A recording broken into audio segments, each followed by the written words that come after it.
Welcome to the Tao of Lloyd and this special episode on Iran with an important note. I made this episode back in June of 2025 in the aftermath of that brief branded little spasm of violence called the 12-Day War. Remember when Donald Trump claimed that he had, quote, obliterated all of Iran's nuclear capability? I guess obliterated not so much because now we're back in there flirting with World War III again. But I deleted this episode pretty quickly because sometimes I guess I just mistake rearranging the format of this show for transcending the problem that I'm trying to fix. So that's my own little monkey mind, my own little problem, my own little glitch. I'm thinking that if maybe I rearrange the language, I can outrun what's already happening. But next week we'll be back again with regular episodes of the show where I use the Tao Te Ching as a lens through which to see and understand this extended Trump 2.0 moment. And perhaps by this time next week, Trump will have grown bored and declared victory in Iran. Perhaps a whole new set of head-spinning headlines will have emerged by then. In fact, I guarantee a whole new set of head-spinning headlines will have emerged by then. So, again, just to be clear, this full episode you're about to hear, complete with the fake Department of Defense commercial and threaded full with Matrix clips and references and an open letter to Donald Trump himself, was originally written and recorded in June of 2025, aired, and then almost immediately deleted. So let's look back at this moment from this moment now in March of 2026, because I want this to be part of the Tao of Lloyd's catalog of this very volatile moment in time. And then one more note before we begin.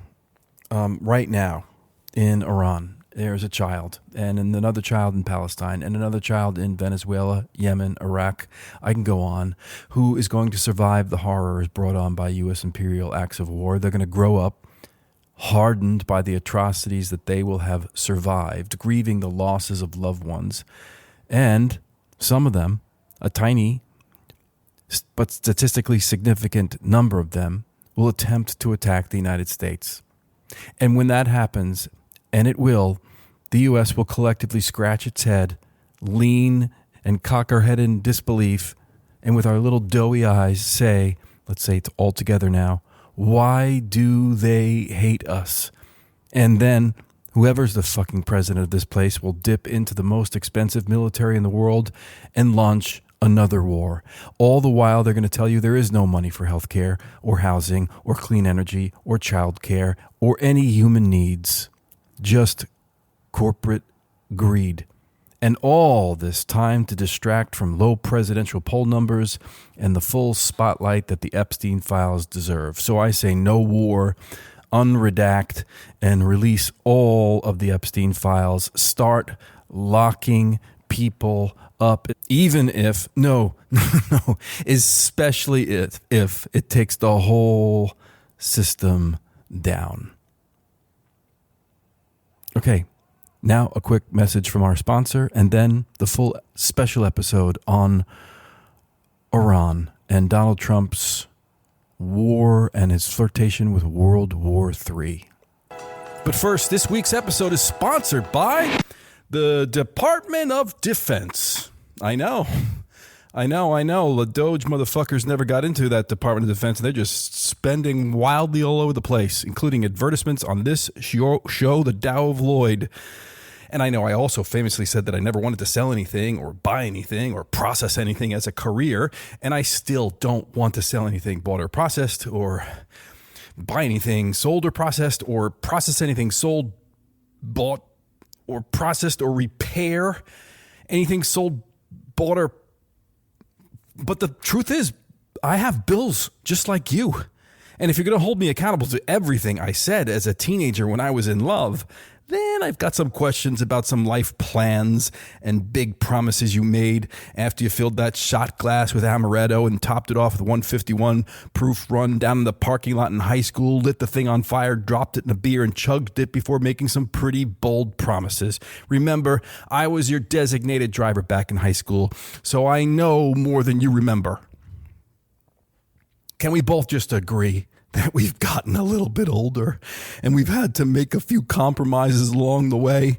And for me, one of those compromises is this ad from the Department of Defense. That's how podcasts work, right? That's how these things get made. Am I right? Or am I right? Anyway, it's 60 seconds. Listen to the ad. The Department of Defense is hiring. Do you have what it takes to serve under the divine command of the Pentagon pastor of preemptive strikes, Pete Hegseth? With his Fox TV charm, his Christian nationalism, and the ink to prove it, Petey brings medieval solutions to modern problems. Negotiate? That's some woke-ass radical socialist bullshit. America is not negotiating anymore. We're bringing back the Crusades. And hell, why do we even call it the Department of Defense when all we run out here is offense? We out here dropping bombs like Mahomes hitting Kelsey on Sunday. We're looking for patriots to spread Christian autocracy, American hypocrisy, and corporate kleptocracy. Apply today. No experience necessary.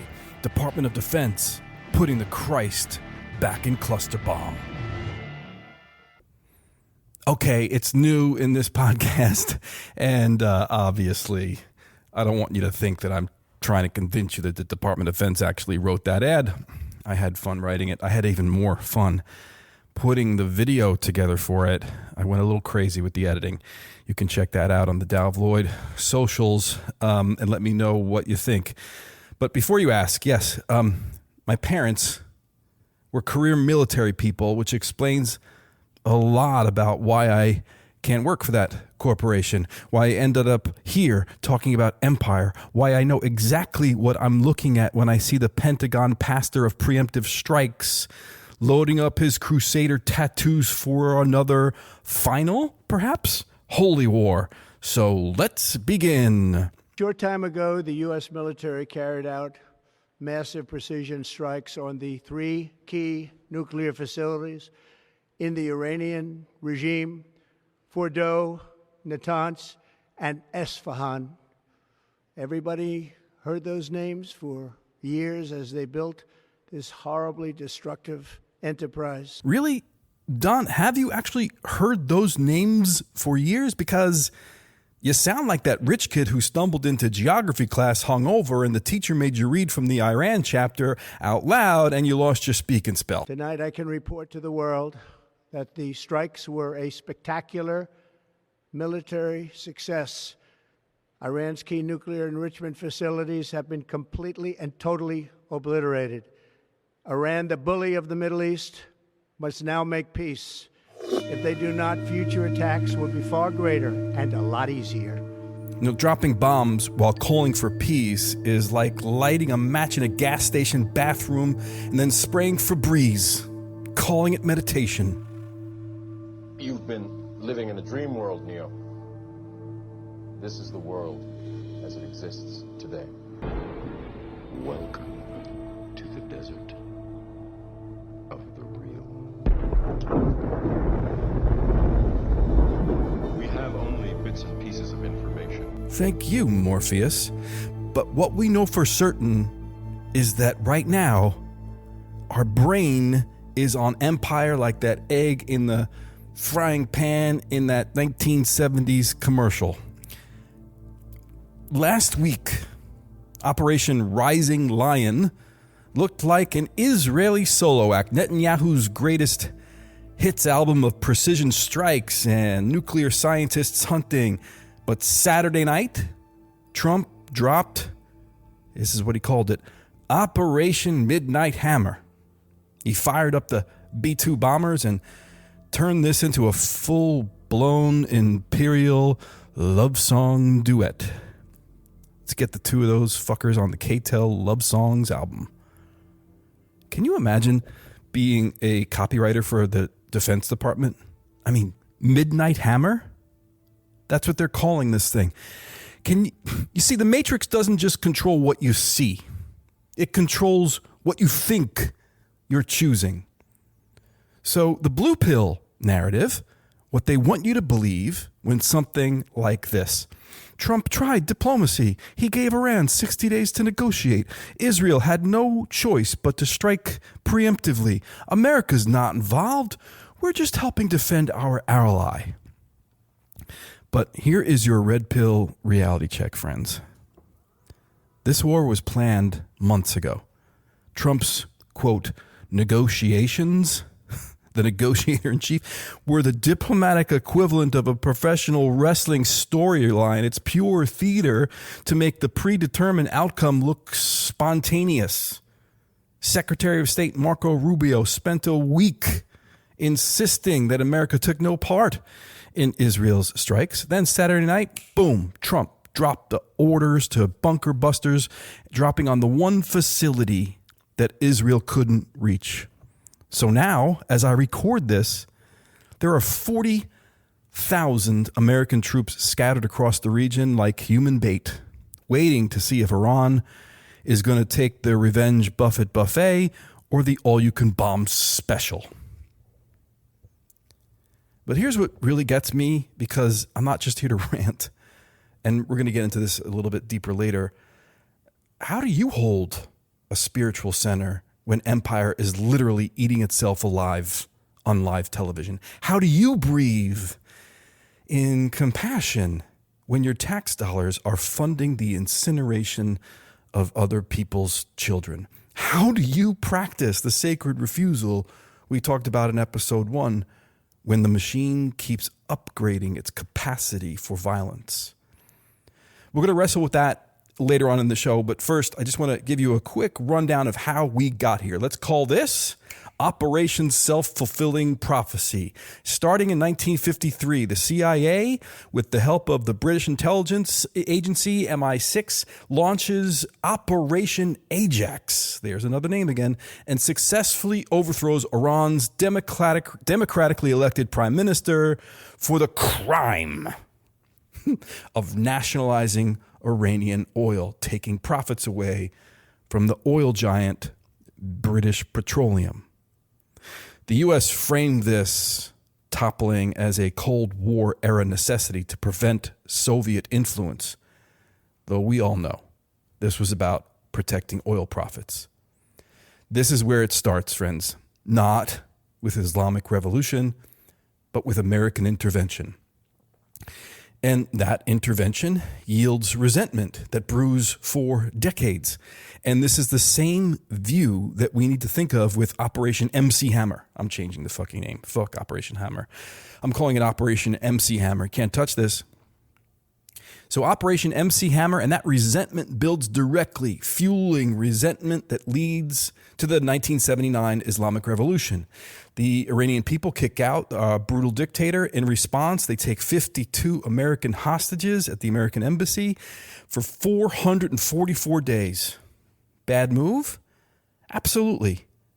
But when you look at the tit for tat of who's doing the right and who's doing the wrong here, this is hardly the kind of blowback that we probably deserved for 26 years of supporting a regime that disappeared and tortured and murdered Iranian citizens.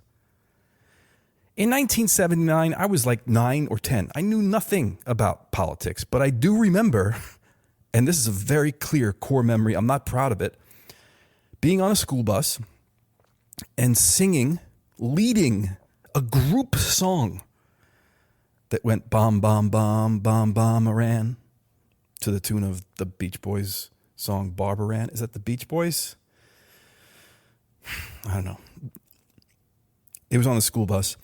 Also on this school bus was another 9-year-old kid, an Iranian American kid. She cried when we sang this song every day. And we did this for weeks. And we had fun. How does a 9-year-old learn to be so cruel?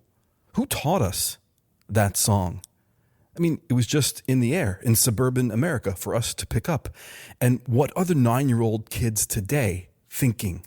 What are they picking up? How bad is Islamophobia going to get now that we've launched a war with Iran and we've got Trump in office? Fast forward to 1987, during the Iran-Iraq War, the U.S. Navy began escorting Kuwaiti oil tankers flying the American flag. This is an indirect favor to Iraq. The Navy clashed with Iranian forces, attacked boats and oil rigs, and then in 1988, they, quote, accidentally shot down an Iranian civilian airliner, killing 290 people. Oopsies. Our bad. Here's a Medal of Commendation for the ship captain.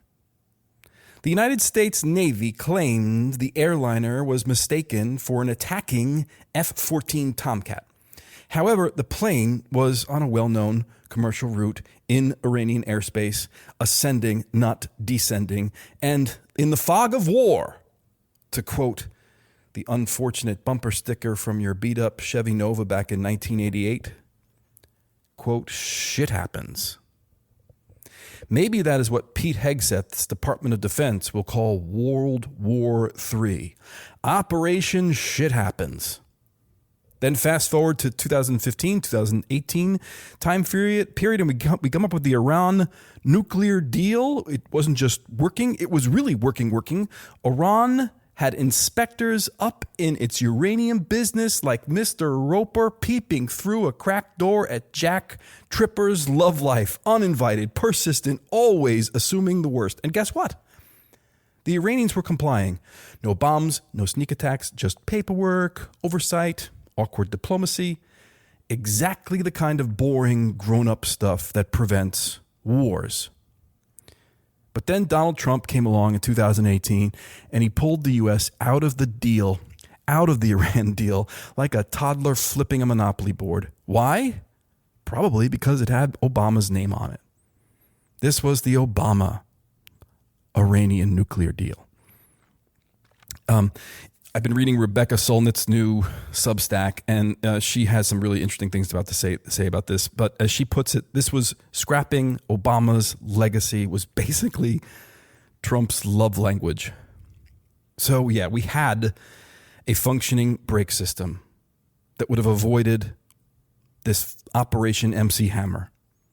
But Trump cut the lines to make sure the car would fly off the cliff.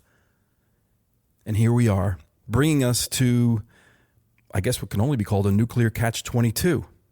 Here is the sick logic. As lawyer Max Kennerly notes, quote, when Trump withdrew from the Iran nuclear deal in May 2018, he made it, de facto, the policy of the United States that every country should have an active nuclear weapons program. Today, meaning the day Operation MC Hammer happened, he made it clear that they need to develop functional nuclear weapons as soon as possible. Nothing else can prevent a U.S. attack. So in this rhetorical framing, it follows that we created the very threat that we're now bombing them for, the nuclear catch-22. Trump gave Iran 60 days to surrender their nuclear program.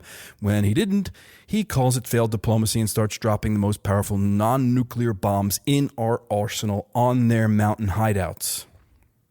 But here's the thing that Rebecca Solnit nails in her Substack, and I'm going to link to this and the other sources that I used to create this episode in the full transcript for this show on the Tao of Lloyd website. Solnit says, quote, unlike previous wars, no case for today's attack has been made. No propaganda buildup, no congressional approval, no explanation of what our goals are. You see the pattern? Every American defensive action creates the Iranian threat that justifies the next American action. It's a geopolitical Ponzi scheme. And throw a constitutional crisis into the mix. Only Congress can declare war. As Congressman Sean Casten puts it, quote, no president has the authority to bomb another country that does not pose an imminent threat to the U.S. without the approval of Congress. This is an unambiguous, impeachable offense. True, But let's pause and just acknowledge also true. This is the thing about empire. It's not just Republicans. It's not just Democrats. Obama and Biden have also engaged in bombing other countries without congressional approval. Also unambiguous, impeachable defenses. Different drivers, same destination, total spectrum dominance. The machine doesn't care who's driving. It just needs to keep moving. And right now, we handed the keys to the machine to a guy who thinks foreign policy is a wrestling promo and war crimes are strong leadership, which leads us to this week's open letter. And I'm writing an open letter to Donald Trump. Take it in, give it a little share. Dear Donald, it's me, Lloyd. Yeah, the guy from the movie you probably tried to buy the rights to in the 90s but got outbid by a hedge fund vampire with better hair plugs. I need to tell you something, and I'm going to use small words so your attention span doesn't wander off to Truth Social or to whatever gold-plated toilet you're tweeting from today. You just started World War III, bruh. Not a limited engagement, not a surgical strike. You just kicked off a regional firestorm that's going to make Iraq look like a 4th of July barbecue gone slightly wrong. And let's just be honest about why. Because your poll numbers are in a free fall. You whined online that even Fox News is being mean to you. You're so desperate for relevance, you'd like the world on fire just to watch your name flicker in the glow. 1 week, nobody comes to your birthday party, even with all those tanks. The next week, you're dropping bunker busters on Iran. You've gone rogue. Only Congress can declare war, but you skipped all that. No hearings, no votes, not even a pretext. You bombed a sovereign nation that posed no imminent threat to the U.S. As Congressman Sean Casten puts it, this is an unambiguous, impeachable offense. You're flying blind, Donald. Bombing first, thinking never. You talk tough, but we see you. The guy who hides behind the bone spurs, the guy who dodged the draft, the guy who called American soldiers losers and suckers. You don't think history will remember that? Wait until the first flag-draped coffin comes home from this war you just started, asshole. Wait until that mother in Ohio or that widow in El Paso hears what you said, that dying for your country makes you a sucker. You'll have to explain that to a folded flag and a 6-year-old who doesn't understand why daddy's never coming home. You didn't just betray the Constitution. Everyone knows you don't give a shit about that. You betrayed the very people you sent into harm's way. And for what? So Raytheon can pop champagne on the earnings call next quarter? So Netanyahu can cling to power? So you can pretend your manhood isn't made of spray tan and NDAs? Here's the truth you will never face. Real strength would have been restraint. Real courage would have been owning our past, lifting the sanctions, and meeting humanity with humanity. But that would have required you to be something you've never been, a man. Instead, you're a scared little boy with billion-dollar toys, blowing holes in the world to feel something. You didn't make America great again, you made empire terminal. You lit the match and called it peace. And when the blowback comes, because it will come, when the body bags start arriving and the headlines start hedging, when cable news says tragic but necessary, and the generals mumble about collateral damage, don't be fooled. They'll try to wrap this in a strategy, in a patriotism, in solemn-faced ceremony. But none of them will say what really happened, that a fragile narcissist started a war to feed his ego, and the system, media, military, and political alike played along like it always does, pretending this was destiny instead of a choice. They'll salute the casket, they'll fold the flag, and then they'll go back to fundraising and weapons contracts like nothing happened. But we won't forget, and neither will the ghosts. Sleep tight, Lloyd. This is going to be hard. This is not a war, a surgical strike that's going to be over in a weekend, getting us all down to a Trump golf course. Empire doesn't give up easy. The machine has antibodies, it's got propaganda, police, patriots who think dissent equals treason. But when enough people say not in my name, the machine breaks down. When enough people say bring our troops home, the politicians start sweating. When enough people say stop bombing people in my name, the whole theater of justification starts to crumble. All right, now I know I've left this Matrix metaphor way off to the side, but the spoon is bending, people. This time it's not a trick. We're the glitch in their system. We bend the fucking spoon. We break the cycle. Take the red pill, friends. See the Matrix for what it is. Then help us tear it down. One protest, one boycott, one act of resistance at a time. From the edge of empire, in the center of self, where the real revolution lives, this is the Tao of Lloyd.